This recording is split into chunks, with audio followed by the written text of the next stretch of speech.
اللہ ہی اللہ کیا کرو، دکھ نہ کسی کو دیا کرو، جو دنیا کا مالک ہے نام اسی کا لیا کرو۔ السلام علیکم ورحمۃ اللہ وبرکاتہ۔ ناظرین استقبال ہے، سواگت ہے آپ کا viral news live studio Jalgaon Maharashtra India میں۔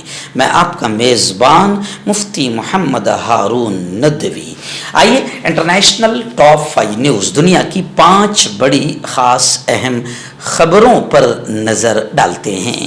لیکن سب سے پہلے میں اپیل کروں گا کہ جو ساتھی نئے ہیں اور ابھی تک اس بے باک سچے چینل سے جڑے نہیں ہیں، اگر آپ چاہتے ہو کہ آپ کو ملک بھارت کی اور پوری دنیا کی صحیح اور سچی خبریں دیکھنے اور سننے کو ملیں تو پھر آپ اس چینل سے جڑ جائیے۔ سبسکرائب کر لیجئے ہمارے اس چینل کو بھی، بیل آئیکن گھنٹی کے بٹن کو بھی دبا دیجئے تاکہ ہماری ہر ویڈیو، ہر خبر آپ کو آپ کے موبائل پر مل سکے۔ میں آپ کو بتا دوں کہ ہمارا جو مین چینل ہے وائرل نیوز لائیو، 7 دن کے لیے اس کو یوٹیوب نے بند کیا ہے کیونکہ ہم نے کچھ زیادہ ہی سچ بتا دیا تھا، اس لیے اسٹرائک مار دی گئی ہے اور انشاءاللہ وہ منڈے سے شروع ہو جائے گا۔ مگر آپ اس چینل کو بھی، جو ہمارا نیا چینل ہے وائرل نیوز انڈیا، اس چینل کو بھی آپ سبسکرائب کر لیجئے۔ اگر اس کو کچھ گڑبڑ ہوتی ہے تو ہم اس پر اپنی خبریں ڈالیں گے۔ ناظرین انٹرنیشنل ٹاپ 5 نیوز میں پہلی بڑی خبر اس وقت میری نگاہوں کے سامنے آ رہی ہے کہ مالدیپ جو ایک خوبصورت جزیرہ اور ایک خوبصورت ملک ہے، مالدیپ نے اسرائیل کا پاسپورٹ رکھنے والوں کو ملک میں داخلے پر پابندی لگا دی ہے۔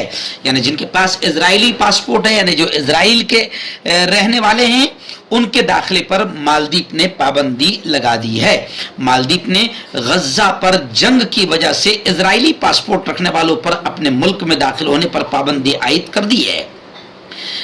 غیر ملکی خبر رساں ادارے الجزیرہ کی رپورٹ کے مطابق مسلم اکثریتی ملک مالدیپ کی حکومت نے اسرائیل کی جانب سے غزہ میں معصوم شہریوں کے پر ہونے والے مظالم کے باعث اسرائیلی پاسپورٹ پر پابندی عائد کر دی ہے۔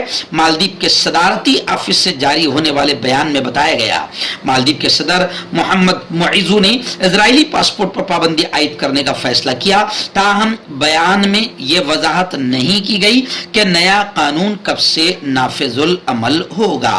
مالدیپ کے صدر محمد معیز نے مالدیپ کی فلسطین کے ساتھ اظہار یکجہتی کے نام سے ایک قومی فنڈ ریزنگ مہم چلانے کا بھی اعلان کیا۔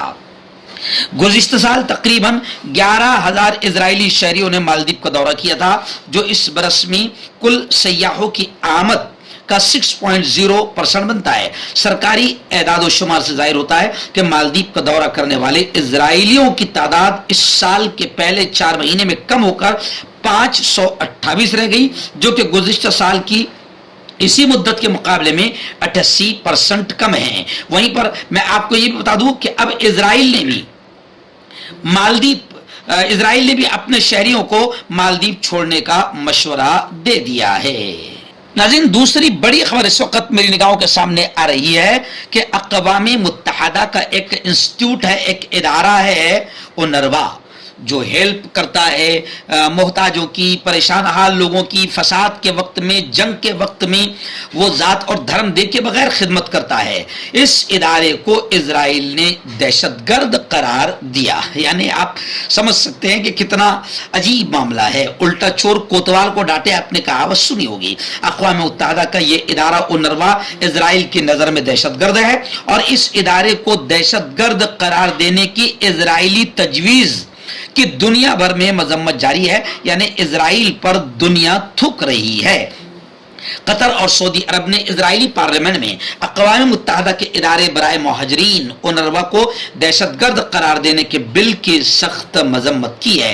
اس اسرائیلی ناپاک آتنکی بل کے خلاف دنیا بھر سے ورود ہو رہا ہے اور آزاد اقوام اس کی مذمت کر رہی ہے۔ طاقتوروں سے ہٹ کر سوچنے والے یا ایجنڈا رکھنے والوں کو بھی دہشت گرد قرار دینے کی روش بعض ملکوں میں اسی طرح قوت پکڑ رہی ہے جس طرح بعض پسماندہ اور جمہوری و انسانی حقوق کے حوالے سے کمزور سمجھے جانے والے ملک اپنے ہاں کہ سیاسی مخالفین پر بھی انسداد دہشت گردی کی دفعہ آسانی سے لگا دیتے ہیں اور اپنے یہاں بنائے گئے ان قوانین کا غلط استعمال کرتے ہیں۔ اسرائیلی پارلیمنٹ نے بھی بعض طاقتوں کی یہاں پختہ ہو چکی ہے۔ اسی روش کا فائدہ اٹھاتے ہوئے اقوام متحدہ کے ذیلی ادارے پر قدغنیں لگانے کی کوشش کی ہے اور اقوام متحدہ کا ادارہ اونروا کو اسرائیل نے دہشت گرد قرار دیا ہے، جس کی پوری دنیا بھر میں مذمت کی جا رہی ہے۔ یعنی آپ سمجھ سکتے ہیں کہ دہشت گرد جس نے ہزاروں بے قصوروں کو مار دیا وہ دوسروں کو دہشت گرد قرار دے رہا ہے۔ ناظرین، غزہ کے حالات کو لے کر آپ کو علم ہے اور ہم لگاتار 7 مہینے سے غزہ اور مظلوم فلسطینیوں کے حالات کو بیان کر رہے ہیں۔ ابھی ایک بڑی خبر آ رہی ہے کہ اسرائیل کے ڈیفنس منسٹر، اسرائیلی وزیر دفاع نے کہا کہ غزہ میں حماس کی حکمرانی کا تسلسل ہمیں قبول نہیں، ہم متبادل تلاش کر رہے ہیں۔ اسرائیلی وزیر دفاع نے کہا ہے کہ جنگ بندی کے لیے پروسیس شروع ہونے پر اسرائیل غزہ میں حماس کی حکمرانی کا تسلسل قبول نہیں کرے گا، اس لیے اس امر کا جائزہ لیا جا رہا ہے کہ غزہ میں حماس کے متبادل کے طور پر کسے حکمرانی دی جا سکتی ہے۔ انہوں نے اس امر کا اظہار گزشتہ روز اپنے ایک بیان میں کیا ہے۔ ان کا کہنا تھا کہ جب ہم اپنی اہم فوجی کارروائیاں کر رہے ہیں تو اسرائیلی دفاعی اسٹیبلشمنٹ اس کے ساتھ ساتھ حماس کی جگہ متبادل حکمرانی کے سوال پر بھی غور کر رہے ہیں۔ یعنی یہ خبر تو یہ بھی بتا رہی ہے کہ کہیں نہ کہیں اسرائیل کمزور ہوتا ہوا نظر آ رہا ہے۔ ہربل صحت لائے ہیں 100% دیسی جڑی بوٹیوں سے علاج، مردانہ طاقت، لیکوریا، شوگر، بنا انگریزی دوائی بنا پرہیز کے ختم ہو جاتی ہے۔ اس کے علاوہ جوڑوں کا درد، گھٹنوں کا درد، گردے کی پتھری، کھجلی، بواسیر، خونی مسے والی، وزن کم کرنا، وزن بڑھانا، ابھی کانٹیکٹ۔ ناظرین، بڑی خبر اس وقت میرے نگاہوں کے سامنے آ رہی ہے۔ جی ہاں، بڑے فیمس، مشہور و معروف باکسر خبیب نے فلسطین میں جنگ بندی کا ڈیمانڈ کیا کہ فلسطین میں غزہ میں جنگ بند کی جائے، ایسا مطالبہ مشہور و معروف باکسر خبیب نے کیا ہے۔ ڈونلڈ ٹرمپ نے یقین دہانی بھی کرائی ہے۔ خبریں آ رہی ہے کہ ڈونلڈ ٹرمپ نے یہاں تک کہہ دیا کہ اگر میں الیکشن جیتتا ہوں، انتخاب جیت جاتا ہوں تو غزہ میں فلسطین میں جنگ بند کر دی جائے گی۔ ٹرمپ نے گرفتاری کی صورت میں شدید عوامی رد عمل سے بھی خبردار کیا ہے۔ وہیں پر میں آپ کو بتاؤں کہ جس طریقے سے خبریں آ رہی ہے غزہ کے حالات کو لے کر، تو نیوزی لینڈ کے ایک اداکار ہے، انہوں نے غزہ میں جاری اسرائیلی آتنکواد کے خلاف 15 روز سے بھوک ہڑتال شروع کر رکھی ہے۔ نیوزی لینڈ کے تمام لوگوں کا یہ کہنا ہے اور نیوزی لینڈ کے اس مشہور اداکار کا یہ کہنا ہے کہ غزہ میں اسرائیل کا آتنکواد کھل کر سامنے آیا ہے، ہزاروں لوگوں کی اور معصوم بچوں کی جانیں گئی ہے، اس لیے 15 روز سے میں بھوک ہڑتال کر رہا ہوں اور میرا ڈیمانڈ ہے کہ غزہ میں جاری اسرائیلی جارحیت ختم ہو اور غزہ اور فلسطین میں جنگ بند ہو۔ پوری دنیا کے انصاف پسند لوگ باقاعدہ فلسطین میں ہو رہے ظلموں پر اسرائیل کی نندا کر رہے ہیں اور اسرائیل پر تھوک رہے ہیں اور اسرائیل کے آتنکواد کے خلاف بول رہے ہیں۔ ناظرین، آخری بڑی خبر اس وقت میرے نگاہوں کے سامنے پڑوسی ملک پاکستان سے آ رہی ہے۔ جی ہاں، آپ جانتے ہیں کہ پاکستان کے سابق وزیر اعظم عمران خان اس وقت جیل کے سلاخوں میں ہیں، لیکن بڑی خبر یہ آ رہی ہے کہ عمران خان اور محمود قریشی دو مقدمات میں بری ہو چکے ہیں۔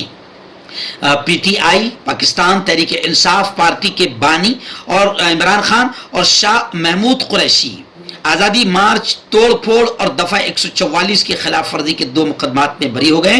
تفصیلات کے مطابق اسلام آباد کی سیشن عدالت میں پی ٹی آئی قیادت کے خلاف آزادی مارچ کے دوران توڑ پھوڑ اور دفعہ 144 کی خلاف ورزی پر درج 2 مقدمات کی سماعت ہوئی، جس میں پی ٹی آئی رہنما علی محمد خان نعیم، سردار مصروف ایڈوکیٹ، آمنہ علی ایڈوکیٹ کے ہمراہ عدالت پیش ہوئے۔ اسد عمر عدالت کے روبرو پیش ہوئے۔ جوڈیشل مجسٹریٹ احتشام عالم نے بردیت کی درخواستوں پر فیصلہ سنایا۔ فیصلے میں سیشن عدالت نے عمران خان اور شاہ محمود قریشی سمیت دیگر رہنماؤں کو بری کر دیا۔